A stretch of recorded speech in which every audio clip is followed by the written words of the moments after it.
Welcome to Glorious Truths Untold. Today we will be looking at the topic, Within the Second Veil Part 1.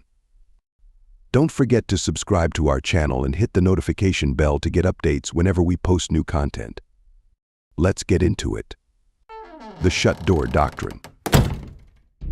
Behold, I have set before you an open door, and no man can shut it. Revelation 3:8. This door was not opened until the mediation of Jesus was finished in the holy place of the sanctuary in 1844. Then Jesus rose up and shut the door of the holy place, and opened the door into the most holy, and passed within the second veil, where he now stands by the ark, and where the faith of Israel now reaches.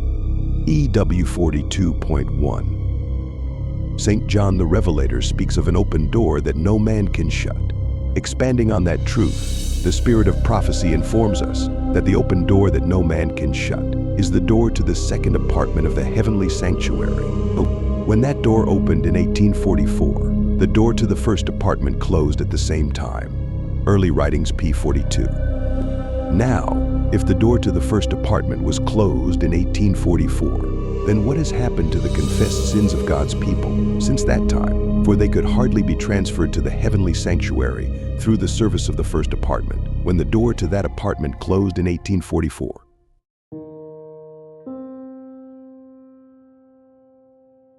The first few years since 1844, the view was held by our pioneer fathers that the day of salvation for sinners had passed. This teaching became known as the shut door, and in the light of that doctrine, that seemed to be the case. However, the fact that many sinners have been saved by grace since 1844 seriously contradicted the shut door doctrine.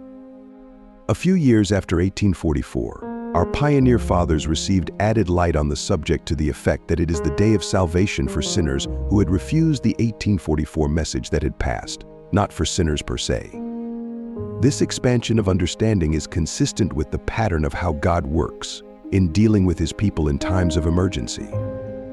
The messages that were given between 1833 and 1844 by the Millerites of the coming judgment and to come out of Babylon were the first and second angels' messages of Revelation 14:6-8. They were God's final warning messages to the people of that generation and were present truth messages for the emergency hour. As such, they were life and death messages, and the destiny of the church hung upon its response to those messages. But what about those who reject God's warning message? Are there any stories or parables in religious literature that illustrate the outcomes for those who ignore divine warnings? We will discuss this topic in our next video within the Second Veil Part 2. Don't forget to subscribe to our channel and hit the notification bell to receive updates whenever we share new content. Thanks for watching. Bye for now.